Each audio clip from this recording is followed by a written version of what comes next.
صحابہ کا ایمان وہ ایمان ہے، اہل بیت نبوت کا وہ ایمان ہے کہ اللہ کو ایمان بھی وہ والا پسند ہے جو حضور کے غلاموں جیسا ایمان ہو۔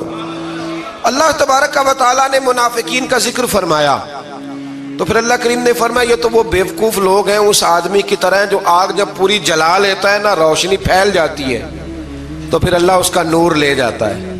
انہوں نے بھی چلاکیاں کر کے تھوڑا سا ماحول بنایا تھا تو اللہ نے ان کے سارے پردے کھول دیے، ان کے پاس کچھ باقی بچا، ان کے پردے کھول گئے۔ رسول کریم علیہ السلام کی بارگاہ میں نا ایک دن ان منافقین نے شرارت کر دی۔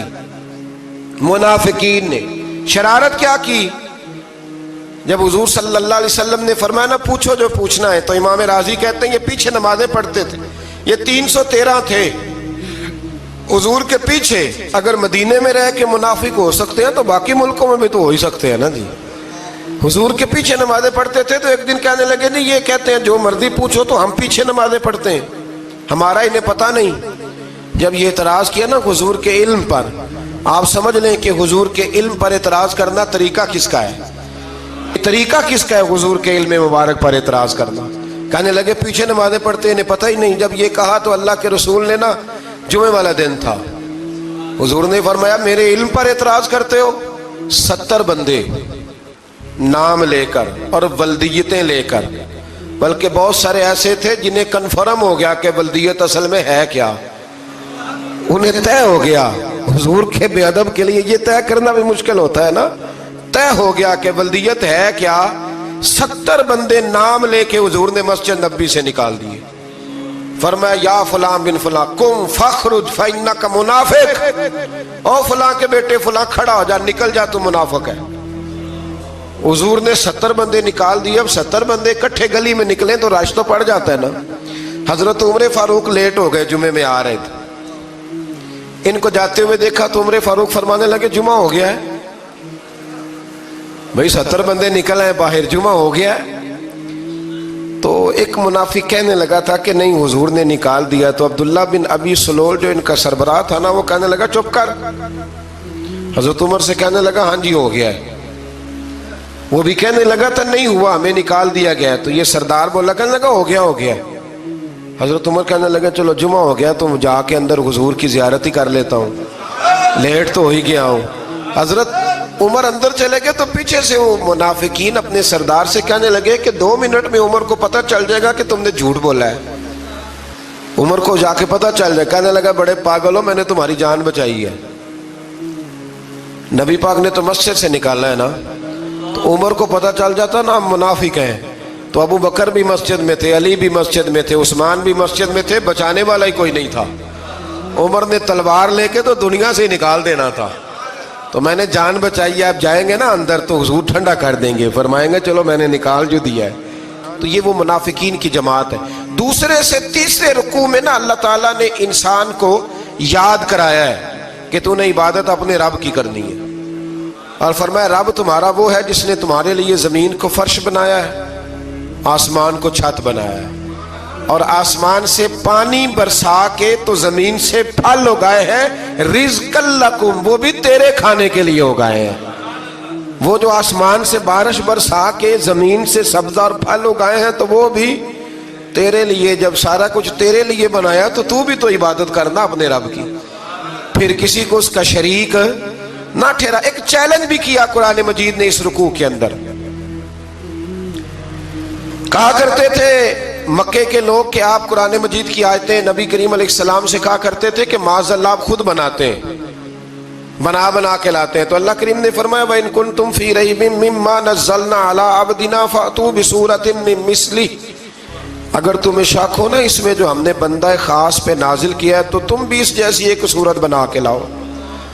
پڑھے لکھے تو تم بھی ہو نا، مکے میں تم بھی رہتے ہو، تو ایک صورت بنا کے لاؤ۔ قرآن مجید ہم سے چھینا گیا ہے سازش کے تحت، اس لیے کہ جس قوم کو قرآن آ جاتا ہے نا پھر کوئی کافر اس کا مقابلہ نہیں کر سکتا۔ دیکھیں نا اگر کافروں کے پاس جواب ہوتا قرآن پاک کا تو بدر اور احد میں نا کوئی آیت بنا کے لاتے، قرآن کے مقابلے کی تلواریں لے کے نہ آتے، ان کے پاس جواب ہی نہیں تھا۔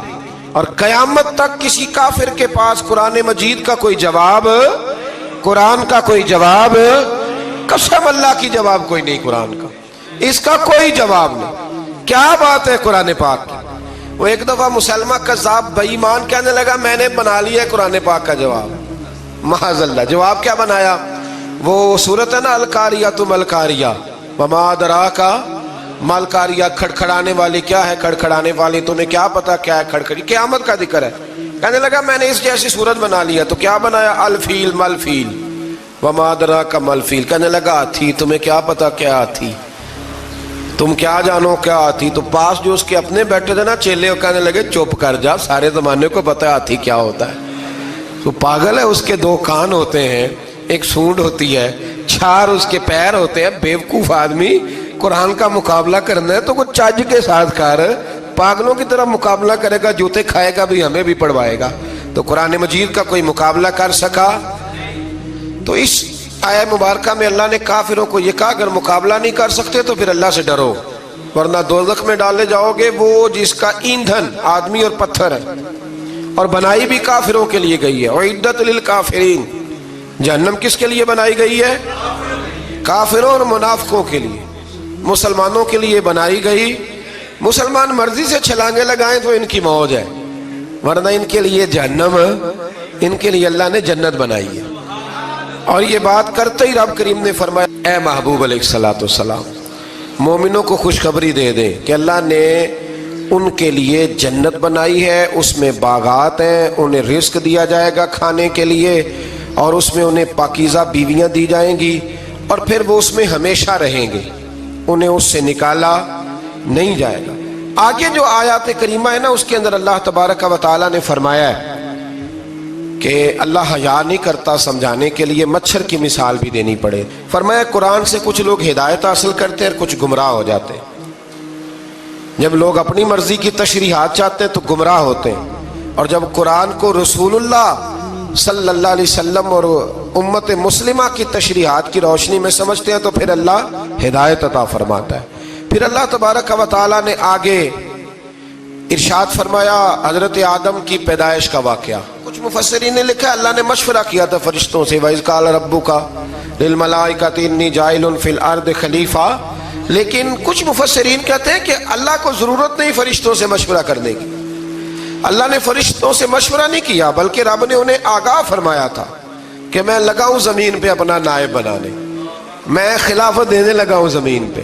اب یہ تو دینے والی کی مرضی ہے نا، اس نے کس کو دینی ہے، یہ تو دینے والے کی مرضی ہے نا، اس نے۔